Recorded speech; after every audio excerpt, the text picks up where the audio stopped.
down! Touchdown, Colorado! And the Buffaloes find the end zone! How about that? Beautiful shot so that Colorado can celebrate.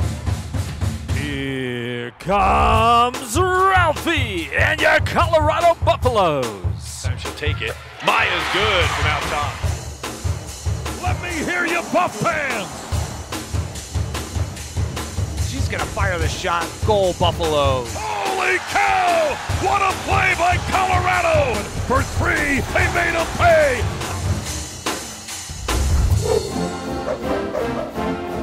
Goes up, shot rejected by Maddox Daniels. Rebound tipped out. Schwartz has got it on a run out down the lane with the left hand and the jackhammer for Desean Schwartz. Good ball, hand on the ball there, knocked it loose, and that got ahead of the pack. Well, the Buffaloes are in Los Angeles and get a big win over USC, winning by 10, 72-62. And that guy right there, Desean Schwartz, his first career double-double in the win for the Buffaloes. Here on the Buffalo Stampede, I'm voice of the Buffs, Mark Johnson, my partner on the Colorado Basketball Network, Scott Wilkie, joining us for a couple of minutes. Nice win for Colorado in that game at USC. Now, they've had the Trojans' number here in recent years in Los Angeles at the Galen Center, but I thought early on Colorado looked incredibly sharp and high energy, Scotty, in that ballgame. Yeah, the first 15 minutes of that first half against USC, really crisp ball movement, aggressive offensively. Maybe the best 15 minutes of offensive basketball we've seen from them this year. Yeah, they played very sharp, shot a good percentage in that ball game. Now, like you're going to have in any ball game, there are going to be some ebbs and flows. I know Tad wasn't happy with a couple of 3-minute stretches, one in the first, one in the second half. Yeah, it was between 2 timeouts in the first half. Really, they did nothing. It was kind of a 5 or 6-0 run by USC. Same thing happened in the second half. Both times, coach had to call a timeout. They kind of got back on track each time after coming back out of the timeout. Desean Schwartz, as we mentioned, we saw the highlight off the top. He had the double-double, 13 points, 11 rebounds. They need that from him. He's been a guy that's been kind of a pretty good indicator during his time here at Colorado. When he's up there, one of the top 3 guys offensively for this team, they seem to do well. They certainly need him in double-figure scoring. And it's kind of surprising, really, when you think about Desean, that this was his first double-double. Yeah. You know, you'd think that he would have more games, but that was his career high in rebounds. He'd never been in double figures in rebounds before that night. That's because he played with Tyler Bay. There was no rebounds out there for a while. It's hard to get him when the title's flying around. Nice win. You know, that series with USC has become pretty intense here in recent years, hasn't it? Yeah. Well, the coaches maybe not had a little back and forth. Yeah, maybe not their favorite people.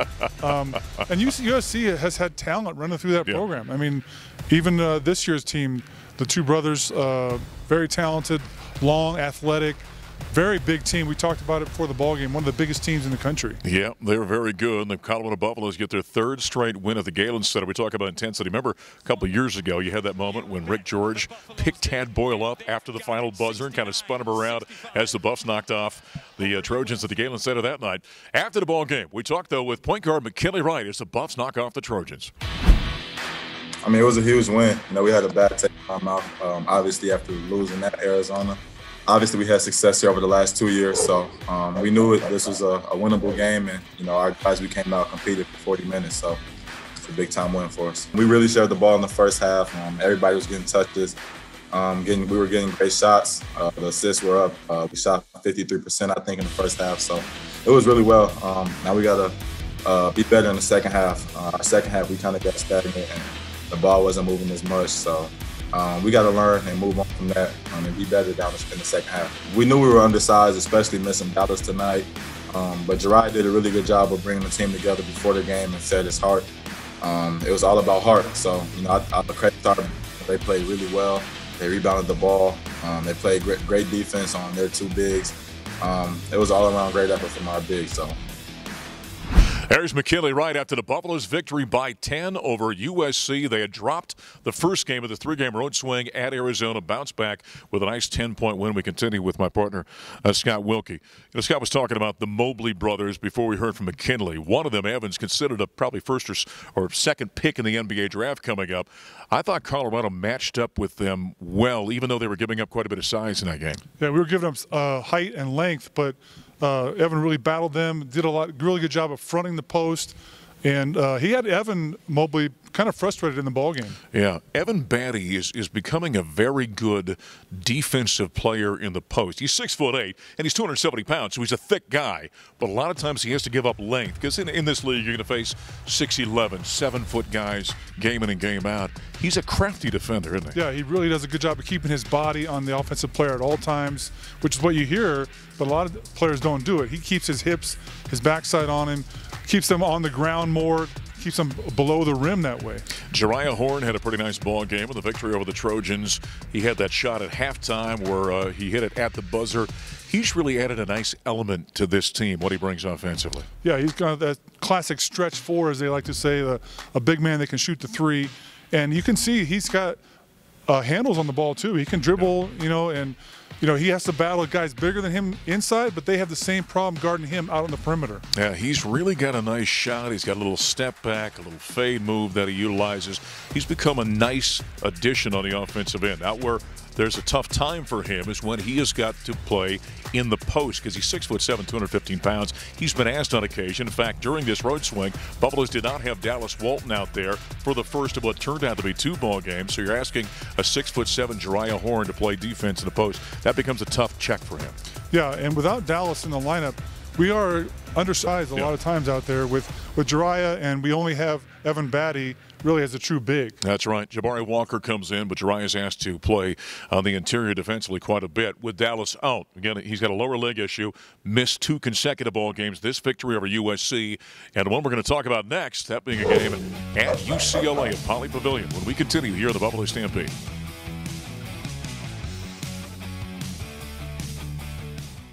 Up now against Desean, drives in the paint, tough shot on the way. Oh, talk about McKinley right time. He took contact, awkward position, flailing to his left, knocks down the 14-footer. He's at 10. Campbell goes to work against McKinley, down the left side of the lane, comes to a jump stop, turns, fades, fires McKinley with a block. How about that defensive play by McKinley Wright on the block on Tiger Campbell about halfway down the left side of the lane.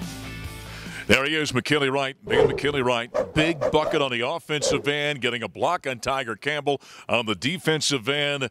But it turned out not to be enough as the Colorado Buffaloes wrap up the 3-game road swing.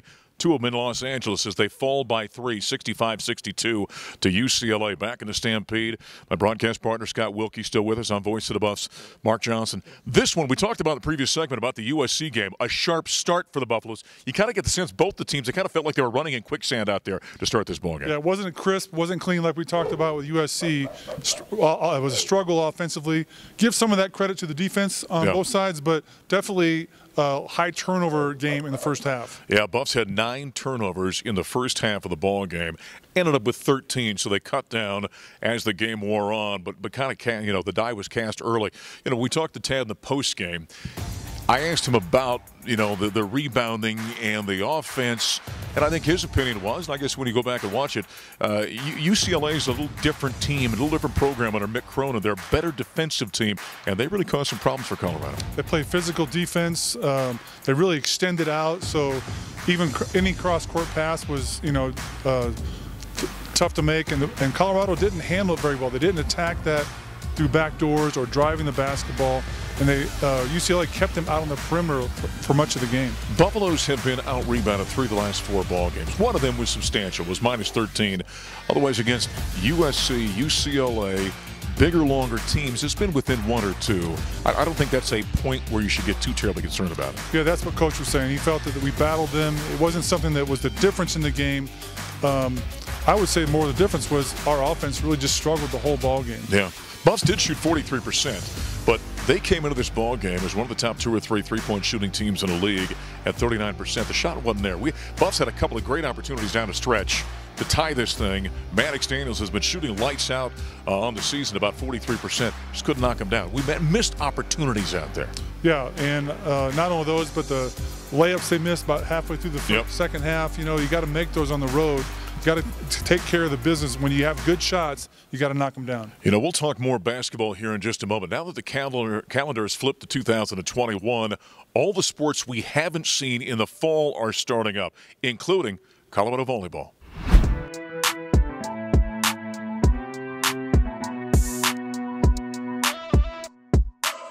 Today obviously felt great. It was our first practice out of the 2 today, and our bodies are fresh and ready to go, and we saw that on the court today. It was pretty nice. Now that we're back in it, we're getting tested. Everybody's doing exactly what they need to do, and I think everybody's really excited. There's a really good energy in every drill, no matter how small.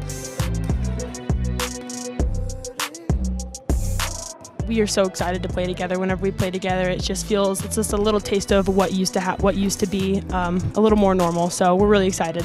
Hope and the chance to play is kind of getting us through it, and us being able to practice and lift and be together as a team.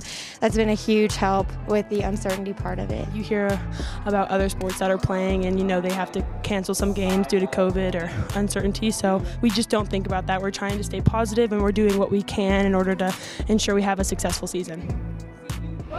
Well, it's great to have volleyball. We're going to see soccer and lacrosse and all the sports we haven't seen in the fall starting up. That's great. That's going to happen here at the University of Colorado. Scott Wilkie, voice of the Buffs, Mark Johnson, still talking basketball. Buffs dropped the second game in Los Angeles to UCLA, end up losing it by 3. I want to talk about what's coming up here, Scott, but before we do that, Eli Parquet is becoming a nice player for the Buffaloes. When he got here, he didn't see a lot of minutes his first couple of years. He's developed into a very good defensive player, had a career-high 10 points in the loss to UCLA. He's really coming along. Yeah, solid defender, solid rebounder, and he's getting better on the offensive end too. Can knock down shots, double figures tonight, career high, and all aspects of his game just keep getting better. Yeah, and he's the kind of guy that kind of lets it come to him. He's not somebody that goes out and forces the issue. And, you know, very rarely do you talk about him taking a bad shot. It's generally within the flow of the offense. He gives McKinley a break on the perimeter defense out top. McKinley has so much responsibility. Now Ken doesn't have to guard the best defensive or offensive perimeter player for the opposition. All right. Colorado finally comes home. Tad Boyle, in our post-game conversation, made the point Buffs have played 8 of 10 on the road to start this season. I hadn't even thought about that. I didn't realize that either. That's a heck of a number. That's something you just never see. Yeah, for a Power 5 team. Yeah, but they've been very road heavy. Now they get to come home. They got 4 straight at home. They've got number 21 Oregon coming in here for a late one on Thursday night. It'll be a very good challenge for Colorado. Yeah, Oregon's ranked, and they're very talented like they usually are. And they'll do similar things to UCLA, and their defense will push out. They'll press for the majority of the game. You got to be careful against Oregon. You know, you think about what the Buffs have done starting with 3 straight in a row. Arizona lost. They beat USC. They lose to UCLA. You've got Oregon coming in here. They've faced, I think, including Colorado, maybe 5 of the top teams in I think the Pac-12 conference. You might throw Stanford in there, I guess, as well. Stanford's going to be coming to town, too, in this homestand. Yeah, but think about that. I mean, that's some pretty tough, challenging oppositions coming in here for the Buffaloes. Again, that's a Thursday night game with the Ducks coming to town. Late game, 9 o'clock Mountain Time, the tip-off. You better get a nap. Scott and I will hit the air at 8:30 with Buffs Warm-Up, presented by Safeway on Thursday night with the Ducks in town. Coming up next, big win for the Colorado women's basketball team as they knock off the Washington Huskies right here at the Event Center. We're talking women's hoops next on the Stampede.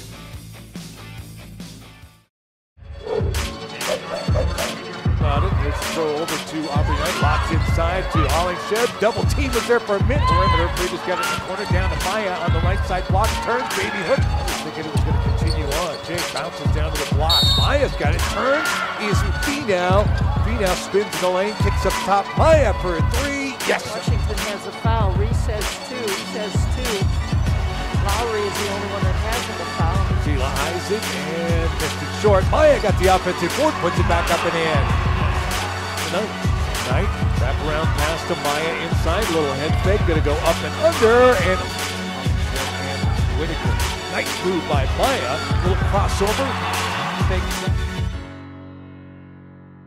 Back at the Buffalo Stampede, I'm voice of the Buffs, Mark Johnson. We continue talking basketball on the women's side this time. J.R. Payne joining us. Buffs coming off a split this past weekend with the Washington schools. They're 4-5 on the campaign.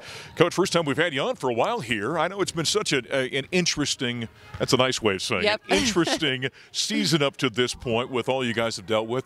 How have you kind of handled, how's your team handled kind of navigating all they have to under the circumstances? Yeah, they have been absolute rock stars. I mean, the ambiguity, the ups and downs, the uncertainty of everything, you know, they've just taken it in stride. You know, every day there's some sort of adjustment or tweak, you know, that's made to their routine or whatever it might be, and they're just doing a great job. You know, the one thing, and I've talked with the guys on the men's side about that, when you guys are on the road, you get up every day, and it's testing time. And that's part of just your daily existence when you're on the road. Yeah, we haven't been on the road in a little bit. We've had 5 straight home games. Well, 4. We didn't get to play one of them. But the road when we went was tough. It was very isolating. You know, the players were in their rooms, no roommate, so you're in there by yourself. All of the food is just delivered. You take it to your room. We didn't really enjoy being on the road too much for that reason. Yeah, the road's tough to begin with, and now you kind of added the other things to it. All right, give us an assessment. Here you sit at 4-5. You've had a couple of ball games out there. You probably felt you should have won. Yes. Kind of give us an assessment of where you're at. Yeah, you know, we're still striving for consistency. You know, we've played some of the best basketball that we've played in the last 3, 4, 5 years, but we've also had some low moments, games that we've lost that we shouldn't have. So we're really striving to be able to execute consistently, rebound consistently, defend consistently, put the ball in the hole. You know, the good news is we're young, and we're getting better and better as we go. You know, I think about as young as you guys can be, maybe sometimes the defense is slow to come. But you look at your defensive numbers, your holding team's under 39%.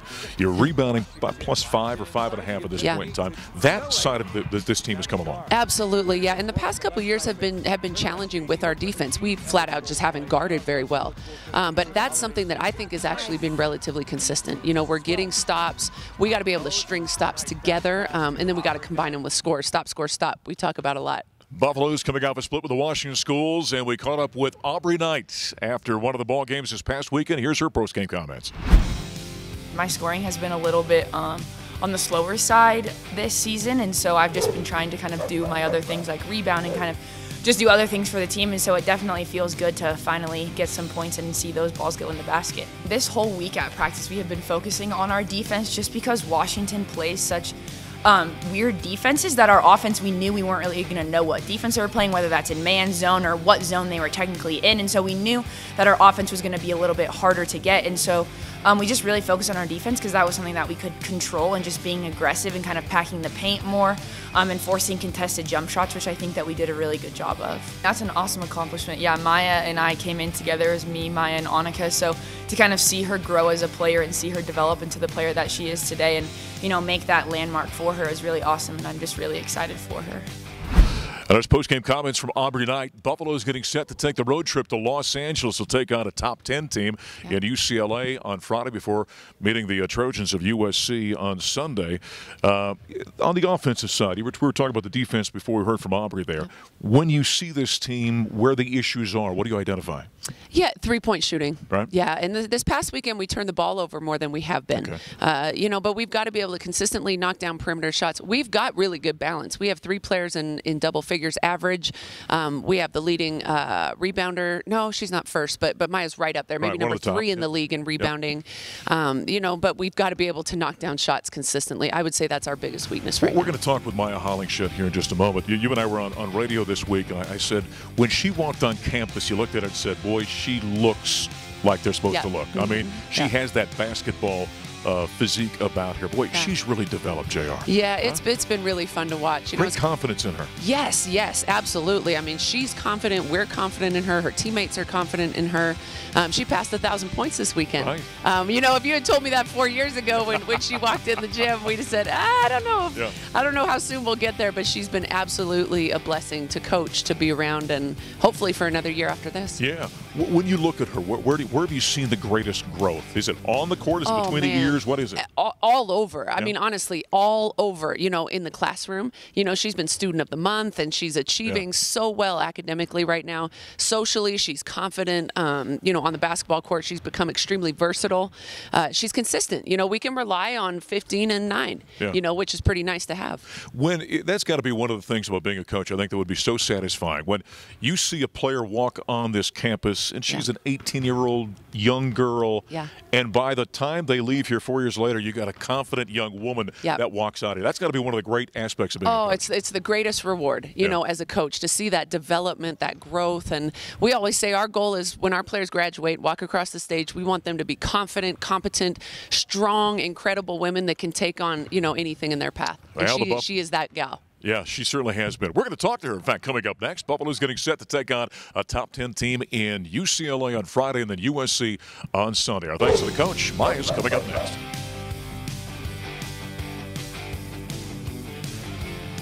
Thanks for watching State called her a bulldog.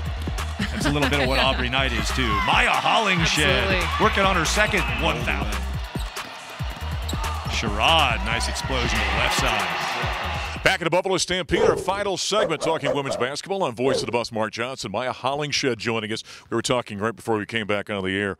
Already a senior. Oh, it seems like yesterday you were just a gangly teenager walking in, and here you're already a veteran senior. How about that? It is kind of crazy. 4 fast years, it just flew by. So it did fly by, didn't it? Yeah. What do you think? What have you learned about yourself the last 4 years, do you think? Just every year I just want to improve, and I can see those different improvements as the years have gone. So I think that's what I'm really most proud of. Buffalo's coming off the split. They got a victory over Washington, lost to Washington State. In that Washington game, you became the 32nd Buffalo to surpass 1,000 career points. Yeah. Congratulations. Thank you. What does that mean? I know it's in the middle of a season, so maybe it's tough to put into context. But when you hear that, I mean, you know as great as this program has been, all the great players that have come through here, only 32 have ever scored 1,000 points. What does that mean to you? It actually means a lot. You know, it's a prestigious group that's, you know, has held this milestone, and I'm just very lucky and honored to have this accomplishment.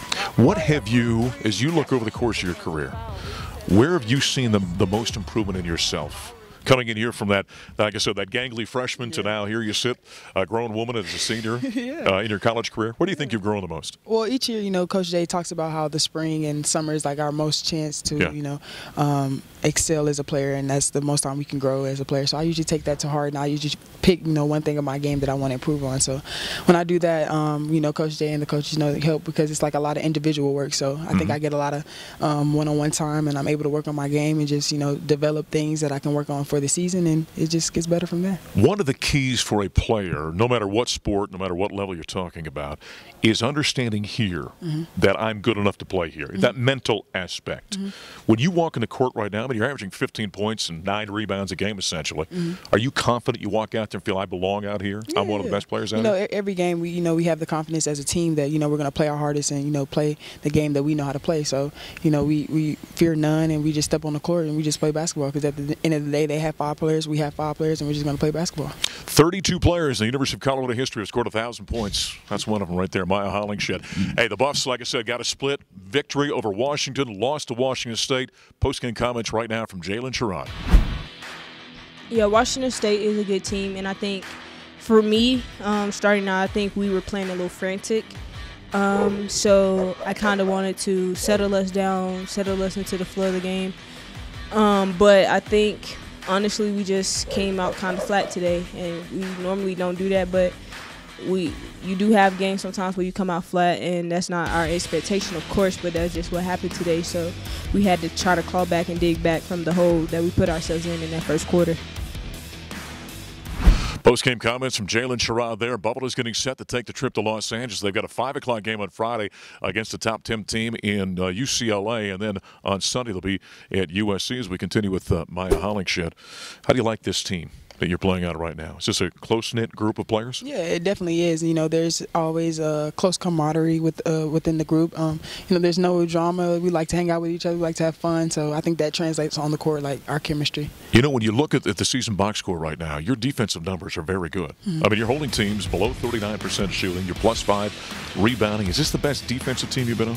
Yeah, I think this year we've actually really took as individuals, players, to be defensive minded. So I think every night we step on the floor, we have defensive goals that we want to accomplish. So holding teams to their average, below their average, is, you know, a great deal, but it's also like the little things that leads us to their, like, defensive rebounding, getting steals, you know, getting hands on balls, tips, deflections. So it's all just what we focus on every day in practice. And this is a good rebounding team. I mean, you're averaging 9 right now, but your rebounding numbers are very good. Yeah, we have a great rebounding team. You know, Aubrey Knight, she's always on the offensive glass, and I think she kind of kickstarts our effort to rebound. Like, when we see her going against the glass against 4 or 5 different people, it's like, okay, that makes us want to go rebound too. Like, let's go get a ball too. You know, we talk about Maya scoring 1,000 points. The best friend of a player in your position is a very good point guard, right? You got Jalen Sherrod. How is she growing from her first year to her second year as a point guard? She's making drastic improvements. You know, Jalen, at her freshman year, you know, she had like a lot of speed, a lot of defensive talent, and, you know, now this year she's learning to use that and trying to share the ball now. So, you know, Jalen, she still has lots of room to grow, but where she is right now is pretty good for us. As she continues to grow every day, you know, that makes us better. So I I'm encouraging her to do Did that. you get a T-shirt or something that says 1,000 points on it or nothing? Nah, not yet. I think they're going to give me a ball or something, hopefully. Well, congratulations. Good luck this weekend in L.A. Thank you. All right, Maya Hollingshead joining us. Buffaloes on Friday at 5 o'clock Mountain Time. We'll take on number 9 UCLA, and then on Sunday they're at USC. As we put a wrap this week on the Buffalo Stampede, I'm voice of the Bus, Mark Johnson. Thanks for joining us. We'll talk to you next time.